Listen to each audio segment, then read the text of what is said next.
Hi guys, और अब हम जा रहे हैं सूरज कुंड, यानी कि मेन सूरज कुंड जो कि फेमस है, जिसके नाम पर सूरज कुंड क्राफ्ट मेला लगता है और सारी दुनिया से, देश से विदेश से सभी लोग इस मेले को देखने, एंजॉय करने आते हैं और जो अपनी क्राफ्ट, हैंडीक्राफ्ट आइटम्स के लिए वर्ल्ड फेमस है। तो हम जा रहे हैं मेन कुंड, पहुंच चुके हैं कुंड में। तो यहाँ पर पहुंचने के लिए आपको तुगलकाबाद मेट्रो स्टेशन पे रुकना होगा। तुगलकाबाद मेट्रो स्टेशन से आप वहाँ से ऑटो के जरिए यहाँ बहुत आराम से आ सकते हैं। और अगर आप कहीं दिल्ली वगैरह में हैं तो आप गूगल मैप लगाइए और आराम से यहाँ आइए।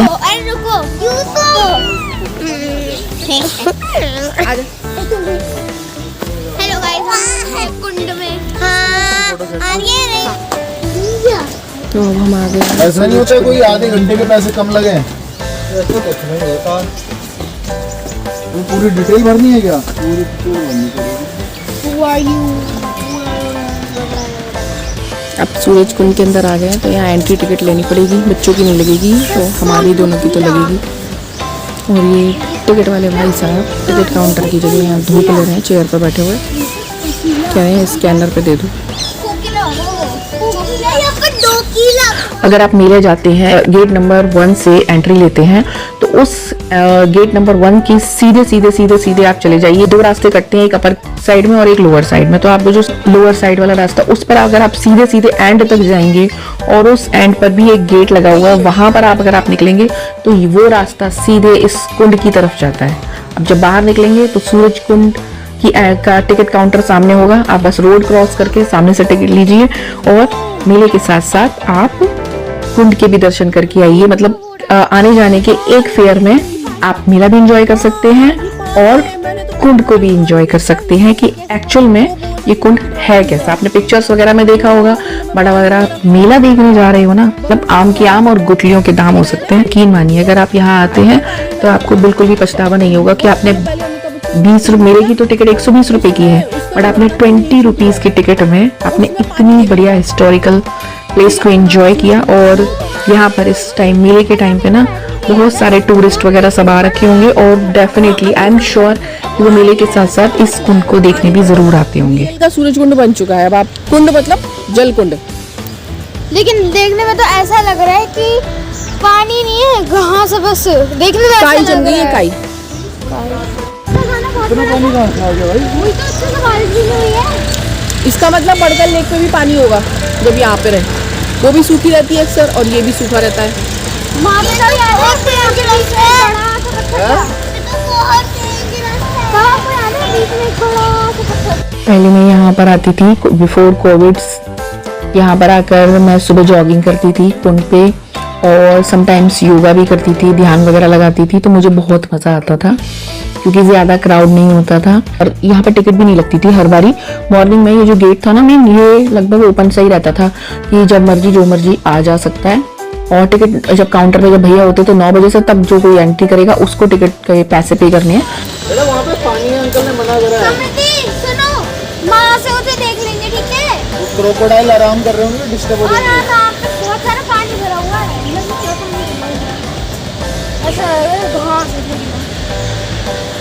पानी है, ये सबसे अलग नहीं है। जो साइड में इतने बड़े बड़े प्लेटफॉर्म्स जो बने हुए हैं, तो वहाँ पर भी आप आराम से खेल कूद कर सकते हो। बट अब यहाँ इन्होंने स्ट्रिक्ट हो गए हैं, हर समय लॉक लगा रहता है। सिर्फ टूरिस्ट आवर्स जो है, मतलब जितने टाइम 9 बजे से शाम को 7 बजे तक, उसी टाइम यहाँ का लॉक ओपन होगा, तब तक आपको टिकट मिलेगी। उसके बाद ये लॉक हो जाएगा, फिर आप अंदर नहीं जा सकते हैं। पहुँच गए अंदर। ठंड तो अच्छी खासी है, ऐसा ओपन एरिया है, नेचर के पास है तो खुले में ठंड तो होगी। तो बज तो रहे हैं सुबह के 10 बज रहे हैं लगभग, और ठंडा है, हवा ठंडी चल रही है, अच्छी खासी ठंड है। बट धूप में थोड़ी सी गर्माहट है। अच्छा लग रहा है कि बीच बीच में सन है और फिर शैडो आ रही है, तो मतलब सर्दी गर्मी बैलेंस हो रही है। बट हमने जैकेट्स वगैरह नहीं उतारी है, ये ठंडा है। ये कहाँ पहुँच चुके हैं और मैं बैठी हूँ दूसरी तरफ, पूरे मजे ले रहे हैं। कहा जाता है कि इस कुंड का निर्माण राजा सूर्यपाल तोमर जी ने कराया था और वो सूर्य भगवान के बहुत बड़े उपासक थे, इसीलिए उन्होंने इस कुंड को सूर्य की शेप में बनवाया है। ये सेमी सर्कल की शेप में है और उगते हुए सूर्य के जैसा लगता है। और इसके चारों तरफ स्टेडियम के जैसे पत्थर की सीढ़ियां बनी हुई हैं, थोड़े छोटे छोटे प्लेटफॉर्म है। ये राजा किसी टाइम कभी कभी यहाँ पे सभा वगैरह भी करते थे, कुछ अनाउंसमेंट्स वगैरह भी होते थे यहाँ पे। और ब्रिटिश काल में इसे पिकनिक स्पॉट की तरह इस्तेमाल होता था। क्या हो रहा है?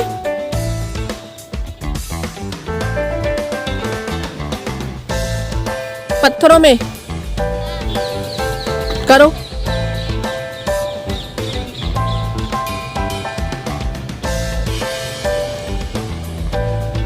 ऐतिहासिक धरोहर के साथ साथ हरियाणा की शान को भी दर्शाता है कि यहाँ पर भी इतने ग्रैंड हिस्टोरिकल मॉन्यूमेंट्स हैं जो कि देखने लायक हैं।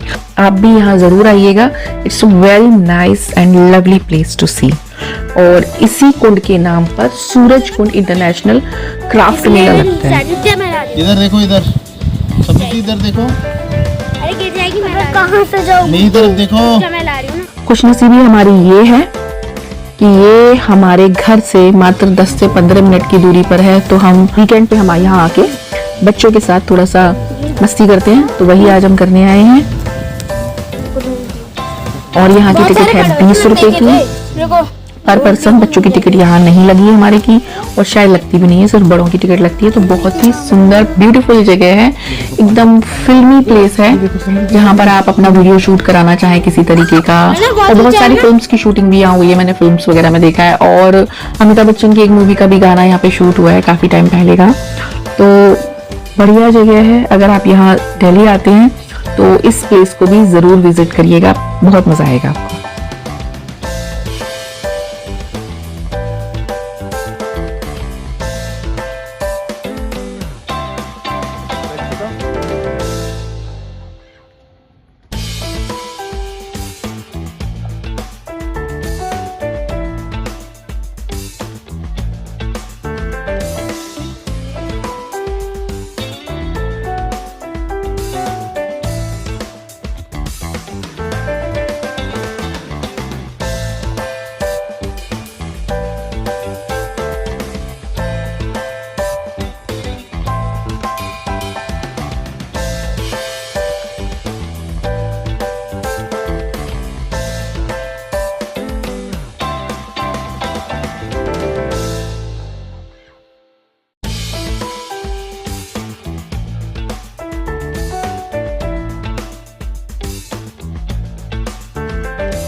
हमने यहाँ कुछ रील्स बनाई, बहुत सारे वीडियो शूट किए।